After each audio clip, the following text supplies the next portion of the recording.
वासुदेवाय.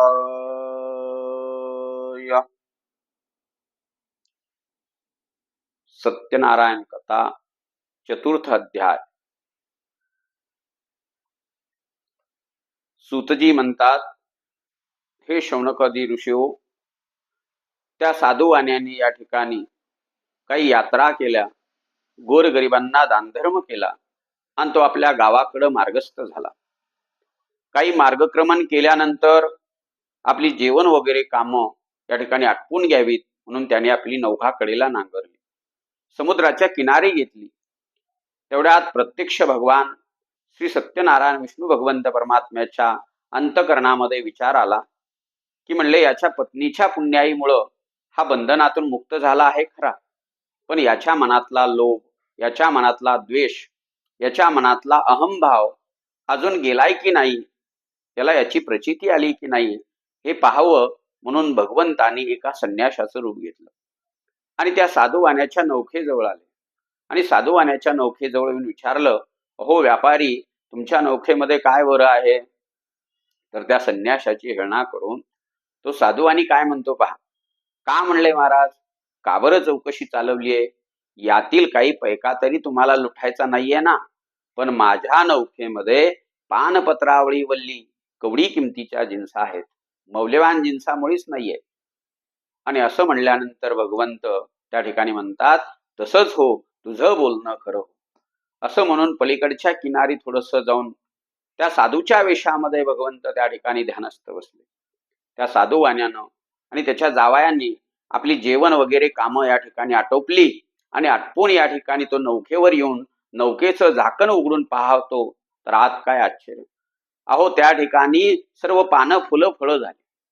आता उघड आहे.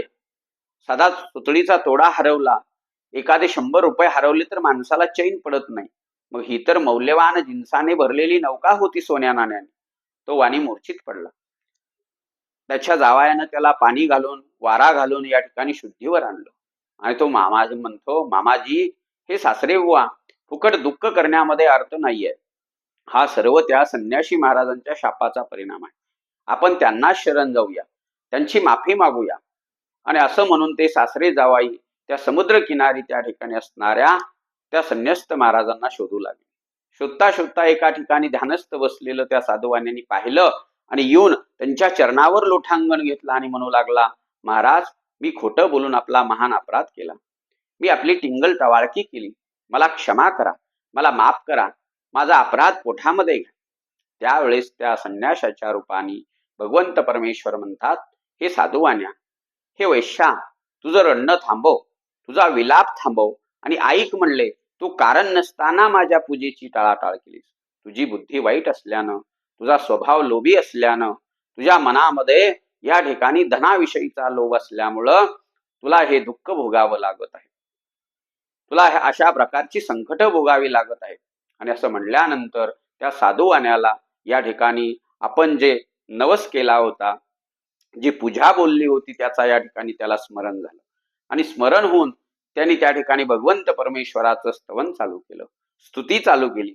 भगवंत प्रसन्न झाले आणि त्याला उशाप देऊन त्या ठिकाणी अदृश्य झाले. तो साधुवाणी नौकेवर आला आणि नौकेवर येऊन त्यानं पाहिलं तर नौका पूर्वीसारखी सोन्या नाण्याने जशीच्या तशी त्याला भरलेली दिसली.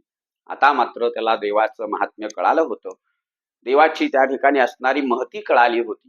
त्याच ठिकाणी त्यानं आपल्या जमातीचे व्यापारी वर्ग बोलवले, मित्र परिवार बोलवला आणि सत्यनारायण भगवंत परमात्म्याची यथाविधी या ठिकाणी पूजा केली आणि नंतर उत्तर पूजन करून तो पुन्हा आपल्या गावाकडे मार्गस्थ झाला. काही मार्गक्रमण केल्यानंतर त्याला त्याचं गाव दिसू लागलं. त्यावेळेस आपण आल्याचं वर्तमान सांगण्यासाठी त्यानं एक नौकर घराकडे पाठवलं. योगायोग पहा की या मायलेकी भगवंत श्री सत्यनारायणाचं पूजन करत होत्या.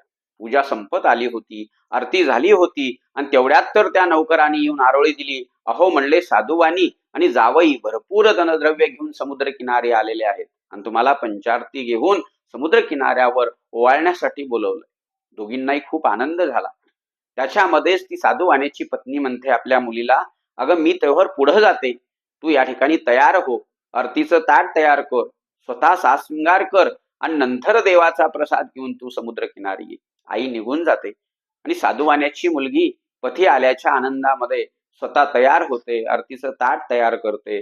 पण या घाई गडबडीमध्ये मात्र भगवंत श्री सत्यनारायण प्रभूचा प्रसाद घ्यायला मात्र या ठिकाणी विसरते. प्रसादाचा अहेर करते आणि समुद्रकिनारी त्या ठिकाणी येते. तिला तिचा पती भेटत नाही. भगवंत नौकेस तिच्या पतीला त्या ठिकाणी अदृश्य करतात. आपल्या वडिलांना विचारते, बाबा माझे पती कुठे आहेत? साधूवाणी आश्चर्यचकित होतो. तो म्हणतो, मुली बेटा, मी आणि जावाई दोघंही मिळून आलो होतो. नौकेस जावाई कुठं गेला काहीच कळत नाहीये.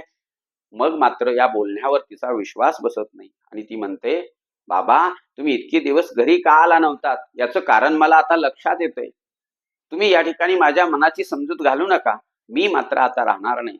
मी जिवंत राहणार नाही. मी सती जाणार. म्हणून ती सती जायला निघते आणि आपल्या पतीच्या पादुका घेऊन त्या ठिकाणी निघाल्यानंतर तो असणारा साधूवाणी या ठिकाणी म्हणतो की, हे भगवंता, काय आहे माझ्या प्रारब्धामध्ये? नवसा सायासानी झालेली एकुलती एक मुलगी आणि तीही डोळ्या देखत या ठिकाणी सती जाते आहे. आणि तूच या संकटातून मला वाचव, तूच मार्ग दाखव, तूच या ठिकाणी माझा या ठिकाणी भाग्य विधाता. अशा प्रकारे साधूवाण्याचा विलाप ऐकून या ठिकाणी त्याची हाक ऐकून भगवंत परमेश्वर आकाशवाणी करतात की, हे साधूवाण्या, तुझी मुलगी माझा प्रसाद त्याग करून आली म्हणून तिच्या समोर हा दुःखाचा डोंगर उभा राहिला. ती जर घराकडे जाऊन प्रसाद ग्रहण करून येईल तर तिच्या समोरले हे संकट जाईल. मी बोललो असे केल्यास तुझ्या कन्येला तुझा जावई भेटेल. आणि मग मात्र ही आकाशवाणी ती साधूवाण्याची मुलगी ऐकते. पळत पळत घराकडे येते आणि घराकडे येऊन देवासमोर या ठिकाणी नमस्कार करते. देवाला चुकीबद्दल माफी मागते, कान पकडते, क्षमा याचना करते आणि देवाचा प्रसाद ग्रहण करून नामस्मरण करत करत समुद्र किनारी येते. त्यावेळेस तिला तिचे पती, आई, वडील, बाकी आप्त त्या ठिकाणी भेटतात. तिला खूप आनंद होतो. त्या असणाऱ्या साधूवाण्याच्या पूर्ण परिवाराला आनंद होतो आणि मग पुन्हा प्रत्येक महिन्याच्या पौर्णिमेला, संक्रांतीला तो या ठिकाणी सत्यनारायणाचं पूजनाचं व्रत करत राहतो आणि देहांती त्या वाण्याला या ठिकाणी वैकुंठ धामाची प्राप्ती होते. अशा प्रकारे या ठिकाणी स्कंद पुराणातील श्री सत्यनारायण कथेचा 4था अध्याय पूर्ण होतो. पुंडलिका वरदे विठ्ठल श्री ज्ञानदेव